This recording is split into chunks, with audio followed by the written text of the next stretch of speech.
I want to switch back to something. We had talked earlier about advice for coaches and what coaches can look for. I have two questions for you for parents. Um, the first question is really, what can parents do to support their athlete, and how should parents act with coaches? Because that's come up. And the second question, which you're probably going to want to answer first, when I was playing, you protected me from some things that occur in sports.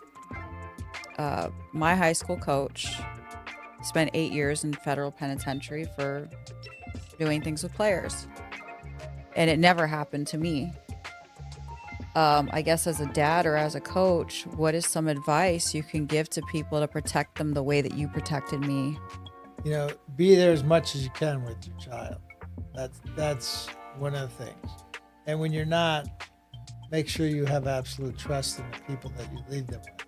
You can also do background checks on people. I had a background check done on me every year at Rutgers, which it surprised me to find out that another coach there had no background check, was asked to leave the program. But I think that's part of it. And the other part is to do your homework.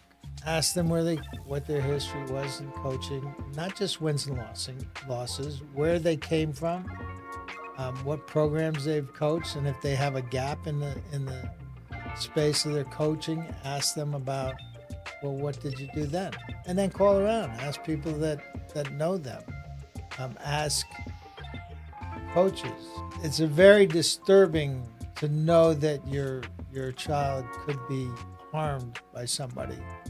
And I think it was very clear to all the coaches that you played for that there'd be a severe consequence. So that was kind of the point I was getting to. Because you didn't have 100% trust in this person, but you loved the school. Yes. To be clear, the reason why he put me in that high school is because of the education. But as a parent, it seemed to me like maybe you had gone out of your way to set boundaries that protected me. Unfortunately, you can set all the boundaries you want. In some cases, they're not going to help. But you can take courses in identifying predators. I think most colleges have them.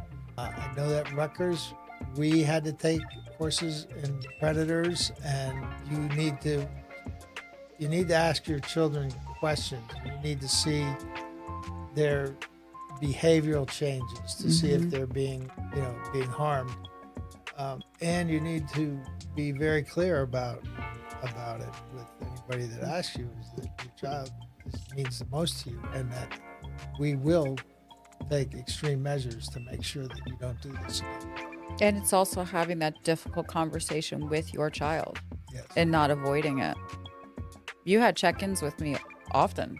Both of you did.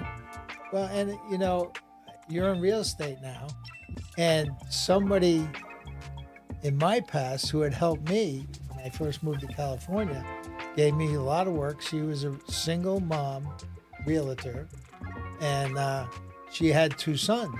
And what I noticed when they got back from school, boom, they were on the phone. They called their mom to make sure that she knew that they got home safely. And they had those check-ins.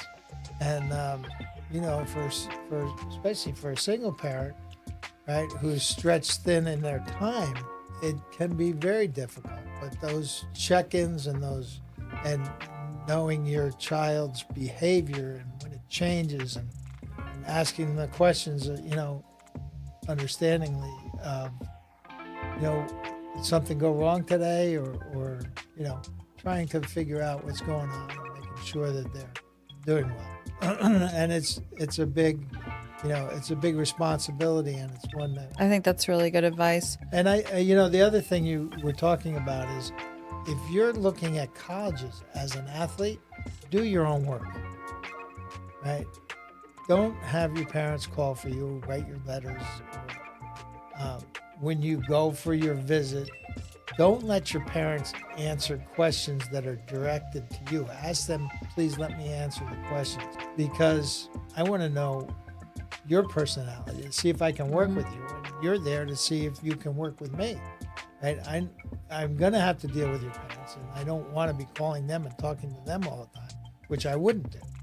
But make sure that you And if you have to write an essay, I know that there's some programs out there, because I used to get emails that would say, "Dear Coach," and it would have another coach's name on it, because they were filling in Yeah. blanks.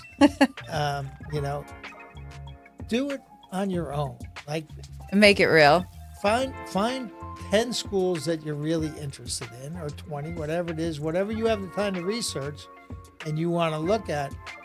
And if softball or whatever the sport is that you're interested in, go into their roster.